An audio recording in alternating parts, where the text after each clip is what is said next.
99% of people grew up watching Harry Potter, but only 1% know about the hidden details I'm going to reveal in this video. Are you one of them? Let's find out. Starting off with, in Sorcerer's Stone, if you pause exactly at 1 hour, 4 minutes, and 20 seconds, you'll notice the portrait of Anne Boleyn, who is said to be the accused by her own husband, Henry VIII, for witchcraft in 1536. For the record, witchcraft in medieval times was no joke. It usually meant execution, often by burning alive or being executed in the middle of town. We all know Ron Weasley comes from a huge family with 5 older siblings, which means he has to compromise on certain things. You can see this when you compare his worn down, faded robe to Harry and Hermione's new robes in this scene. Clearly a hand-me-down from his older brothers. Now talking about cloths, you know that Hermione, Ron, and Harry's way of styling their clothes tells exactly about their personality. Like here in this scene, Hermione is wearing her scarf neatly tied and completely around her neck, showcasing her good manners, strict personal standards, and etiquettes. Then there's Ron's scarf, just laying flat and opened, not wrapped up at all, indicating his pretty laid-back, goes-with-the-flow type personality. However, Harry can be seen as a mix of both types, easygoing yet self-aware, with his scarf being loose but tucked in, like he's been messing with it. In Sorcerer's Stone, if you peek at the Hogwarts trophy case, you'll see M.G. McGonagall engraved next to James Potter's name. Fans think it's a fun Easter egg hinting that Minerva might have been a Quidditch champion, even if the timeline doesn't quite add up. But it might be someone related to Minerva McGonagall. What do you guys think? Let us know in the comments. In Harry Potter and the Sorcerer's Stone, if you look at the end credits, you'll see something unusual. Voldemort's actor, Richard Bremer, isn't listed as Voldemort. Instead, the credits call him He Who Must Not Be Named. It's a clever detail. Even in the credits, the filmmakers kept up the mystery and fear on the Dark Lord's name. But did you notice that with each Harry Potter movie, the Warner Bros. Logo at the start gradually looks more tarnished and decayed? It's subtle, but it mirrors how the story gets darker and more intense as the series goes on, reflecting the characters' struggles and the growing threat of Voldemort. Right at the very start of the Goblet of Fire, when the Warner Bros. Logo appears, if you look closely, you'll see something moving in the reflection. It's Nagini, Voldemort's snake, and it's not just for show. The very first shot of the film that follows is Nagini slithering toward her master. Now, did you notice this detail about Voldemort's clothes? His appearance actually changes depending on how many Horcruxes he has left. At first, his robes look clean, but as each Horcrux is destroyed, his robe slowly starts to fade. They get more dirty and less intimidating. It's a subtle way to show Voldemort as his soul gets weaker. By the end, his robes are almost colorless. Now here's a hilarious moment in Harry Potter, the Prisoner of Azkaban. During the boggart scene, we see Draco Malfoy shoving Neville out of the way. But here's the funny part. He does it with the exact same arm that Buckbeak supposedly seriously injured earlier in the film. So either Slytherin has access to some top-tier physical therapy, or Draco might have exaggerated his injuries just a little bit. In Half-Blood Prince, look closely inside young Tom Riddle's room at the orphanage. On his windowsill, you can spot 7 small rocks lined up in a row. That's no accident. It foreshadows the 7 Horcruxes he'll create later. And on the wall, there's also a picture of some cliffs. The same cliffs show up again when Dumbledore takes Harry to find the locket Horcrux. Both details connect Tom's childhood directly to Voldemort's dark future. In Harry Potter and the Half-Blood Prince, watch the Quidditch scene closely. When Ron makes the team, all the Gryffindors cheer except this guy, Cormac McLaggen. He lost his spot to Ron during tryouts, and his silent glare shows his jealousy. It's a small detail, but it clearly shows just how upset he really is. In Harry Potter and the Deathly Hallows Part 2, when Snape dies in the boathouse, there's a Gryffindor scarf hanging in the background. This isn't just random decoration. It connects back to what Dumbledore tells Snape in Order of the Phoenix. Sometimes I think we sort too soon. Dumbledore meant that although Snape was placed in Slytherin, the qualities he showed most like courage and loyalty are the qualities that define Gryffindor. The filmmakers added the Gryffindor scarf as a visual nod to the idea. In Harry Potter and the Order of the Phoenix, during the scene where the carriages arrive at Hogwarts, a girl dressed in white can be seen recoiling in the background. This subtle detail is because she is unknowingly bumped into a thestral, the skeletal winged horses that pull the carriages. Thestrals are only visible to those who have truly witnessed and processed death. At this point in the story, Harry Potter can see them for the first time after the death of Cedric Diggory in the previous film, while most students, like this girl, cannot. In the Deathly Hallows Part 2, during the Battle of Hogwarts, Harry, Ron, and Hermione encounter several magical creatures: a troll, giant spiders, a werewolf, and dementors. Each of these creatures connects back to the first 3 films where they had struggled or barely escaped. This scene works as a clever callback while also showing how much the trio has grown, confidently handling threats that once terrified them, and proving just how powerful and experienced they've become. In Order of the Phoenix, there's a flashback flashback where James Potter disarms Snape, and Sirius cheers him on by saying,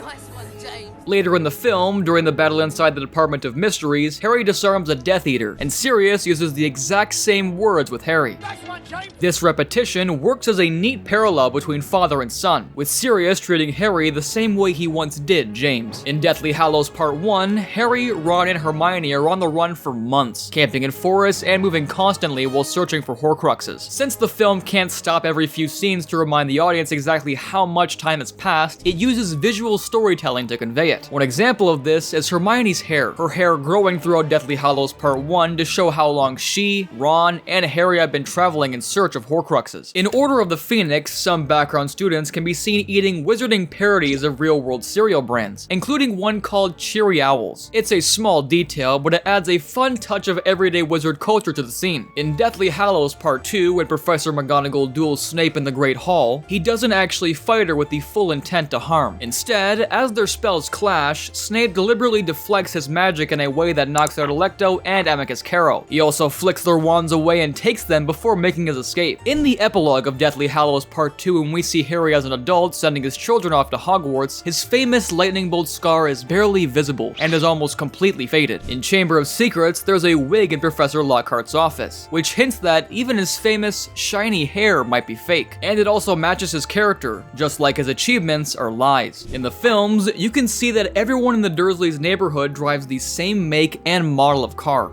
This reflects the Dursleys' obsession with blending in and appearing perfectly normal. They go out of their way to avoid anything that might make them seem unusual or draw attention. In Deathly Hallows Part 2, during the Battle of Hogwarts, both Harry and Neville are dressed in outfits that resemble the clothes their fathers once wore in old photos. In Harry Potter and the Deathly Hallows Part 2, when Professor Slughorn joins the other professors to cast the protective shield around Hogwarts, he can be seen drinking a vial of Felix Felicis, also known as liquid luck. It's a blink and you'll miss it detail, showing Slughorn preparing himself for the coming battle. In Deathly Hallows Part 1, when Hermione is caught by a group of Snatchers, she quickly gives them a fake name to hide her identity. The name she uses, Penelope Clearwater, is actually the name of Percy Weasley's girlfriend in the books, making it a clever Easter egg for fans who read the series. In Harry Potter and the Goblet of Fire, the end credits include a playful line that reads, "No dragons were harmed in the making of this movie." It's a witty little Easter egg that ties back to the Triwizard Tournament's Dragon Challenge. In Harry Potter and the Goblet of Fire, a device in Dumbledore's office can be spotted that is shaped like the symbol of the Deathly Hallows. While the Hallows wouldn't be revealed until later in the series, this small detail works as a clever bit of foreshadowing for attentive viewers. In Harry Potter and the Deathly Hallows Part 2, after Harry reveals that he's still alive during the Battle of Hogwarts, George excitedly turns to tell Fred, his twin who is normally always by his side. It's a subtle and heartbreaking detail that highlights George's loss and the emotional weight of the battle. Now, if you like these hidden details in Harry Potter, you'll love the ones we found in this next video right here. Go check it out. Trust me, you don't want to miss it.